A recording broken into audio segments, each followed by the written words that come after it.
Did you happen to check out Shane Gillis hosting SNL? I did. I didn't catch it live. I had to watch it on demand, but I did watch it and I enjoyed it. Yeah, I thought he did a great job. His monologue was solid. It was good. Yeah, he's killing it. This came out afterwards. I guess he sexually assaulted like 4 of the crew members. Only 4? Well, yeah, 4. All right, so he was well behaved as well. He's a bastard. No, I'm just kidding. No, I think Shane Gillis is probably the best comic out there right now. What gives me hope, though, is he's a new Bud Light spokesperson. All right. So what I'm hoping is that Monster Energy will see me and, kind of like sponsor me. Sure. Watch this.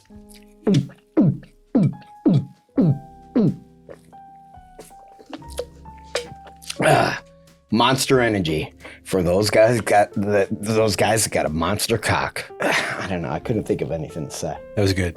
So I'm hoping that I can possibly get a sponsor with these guys. Sure. Kind of matches the shirt. I got the look. You have the look of a Monster Energy drinker. I do. I like to go to truck rallies. I like to sit up at night and watch my next door neighbors fuck in their backyard. Your neighbors fuck in their backyard, or you go into their backyard and watch them? No, fuck? my neighbors fuck in their backyard, especially when their parents go away and There's just a babysitter. Right. Man, those kids loved fucking. Outside by the pool.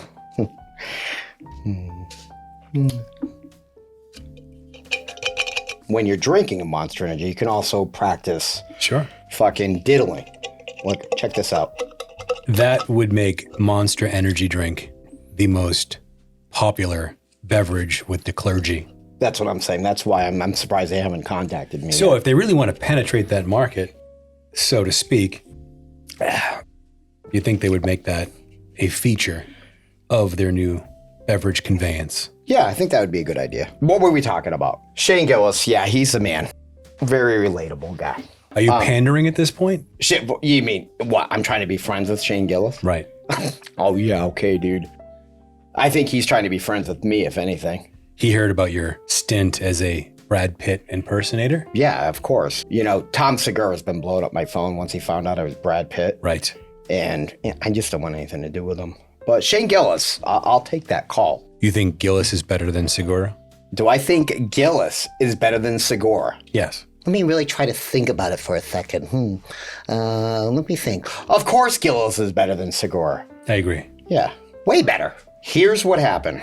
If you want to get into the whole Tom Segura thing. I was a huge fan. I probably even turned you on to Tom Segura back in the day. Loved watching Your Mom's House, all that stuff. About 3 years ago, once he got really big, it's like a girl when you tell them that you love them, you finally say that you love them to them, and then all of a sudden they're disinterested in you. That's what happened with Tom Segura. All his fans were like, you're the greatest. Then it was reinforced that he was awesome by getting Netflix and all this other stuff. And then suddenly he's like, you know what? I don't need you guys anymore. Now I have better looking chicks like Brad Pitt and stuff that like me. And he's like, fuck you guys. Brad Pitt's a good looking chick? No, but I just mean that's he thinks that's his class of people now. I see. So, and he just kind of left all of us like, fuck you. So he's really got the air of an elitist at this point. He absolutely does. Yeah, I can see that. He's Brendan Schaub, but with talent, okay? And there's reasons why people don't like Brendan Schaub, because he doesn't have any talent, but he's also an arrogant fuck. And Tom Segura has talent, but he's also an arrogant fuck, which makes people not like him. Got it. But Shane Gillis, on the other hand, he is very relatable. I would think that's probably his most defining characteristic and why people like him. 100%. Now, here's the thing. Now, I'm not saying Shane Gillis might never go full Segura. Sure. He certainly could. There is that danger because he is humongous now. Right. He's got Bud Light. He's got Netflix. He hosted SNL. Trust me, dude, if that happened to me, I'd probably have you killed. Right. And fucking thrown into a dumpster somewhere. Listen, if you had a local access cable program, you'd probably have me assassinated. Yeah, even if I got that successful, right. I would absolutely just disassociate myself with you. Sure. Is him not going to Justin Bieber's birthday party going to his head or not going to his head? Well, so here's the thing, if anybody doesn't know. So Justin Bieber, after the SNL hosting, Justin Bieber friended him on Twitter or Instagram, and also invited Shane Gillis to his birthday party. I don't think to perform, but just to go. I'll tell you this right now. If Justin Bieber threw a pair of his soiled underwear out of his car window into the woods, I'd run into the woods and put it in hot water and then rinse it out in my mouth, just in hopes that somehow I would get a little bit of whatever he's got. A little Bieber? Yeah, a little Bieber. You would actually just be running alongside the car, and like some type of dog catching a frisbee, you would snatch those underwear out of the air. Yes, exactly. So I got to give Shane Gillis some credit for actually not going to the birthday party. Now that you put it in that context, I mean, it's kind of a flex, right? Sort of. Yeah, but I don't think he did it for that reason. I think it's because it's too big. It's like... Sure. It would be like going to Taylor Swift's party. Yeah, it's just... Taylor Swift? Yeah. Did she invite you to a party? Maybe. She's not even pretty anyway. You think Justin Bieber and her are dating? No. I know. That's what what is wrong with you? Does she like you? I think you've taken too many caffeine pills. For real? No. But the fact that you questioned it... I thought you were stopping me like, dude, I think you're all done. I was like, oh shit. So it's not a flex. He has reasons. It's too much. It's like he doesn't want to be like... Tom Segura. Exactly. Tom Segura would have been there in a heartbeat. Sure. And then he would talk about it. Which I think is the biggest difference between the two guys. Sure. You know, agreed that we all would love to hear about going to Justin Bieber's. Or to go to Justin Bieber's party. But there would be some humble bragging on Tom Segura's part. He would be making fun of the party, but at the same time, in a roundabout way... He would be name-dropping all of the biggest stars. And rubbing it in all our faces. So that's the biggest difference. This is how I see Shane Gillis. Shane Gillis, say you were a young guy and your sister started dating a dude, and it was a Shane Gillis type guy, you'd have your first man crush on him. Because you were all excited when she'd invite him over and you thought he was funny and fun to hang out with.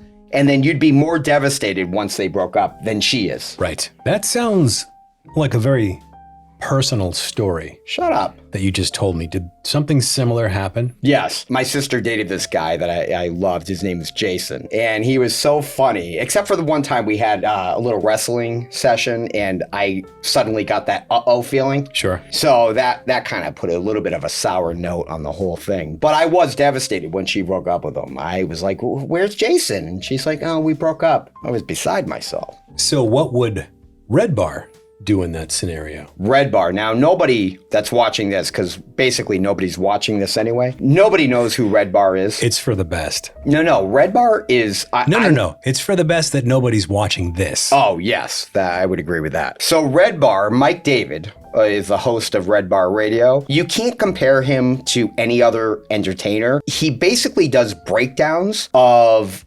podcasts and all kinds of different celebrities and things like that. But he does it with a fine-tooth comb, like any little idiosyncrasies, is that a word? That was very good. That people have, he points it out, and even though you've never noticed it before, you instantly start noticing it, and he nails it every single time. I would hate for him to watch this. He would rip me apart. He'd rip that face apart, because that's not a good face. Right. That whole thing you've got going on. I've heard that. Your cheekbones, nose, mouth, eyes, that's all bad. So he would point all that out for you.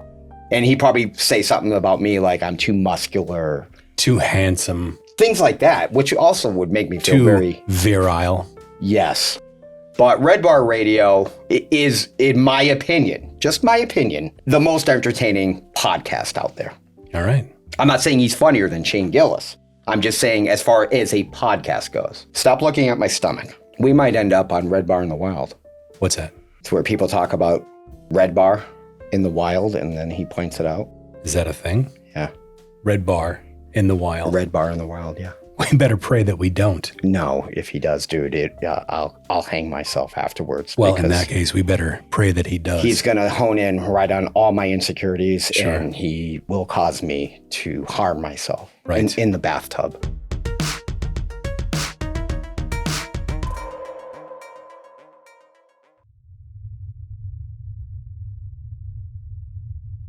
We should have an episode where we just sit here and stare at each other for 15 minutes. Remember that time I tried to send you a bunch of cocaine? Yeah. And then I got arrested and went to jail for 6 years? However, that was because you just opened the envelope, put a bunch of cocaine in there, and then sealed the envelope. It doesn't matter how I did. It wasn't in a bag or anything. You just sent it. Yeah.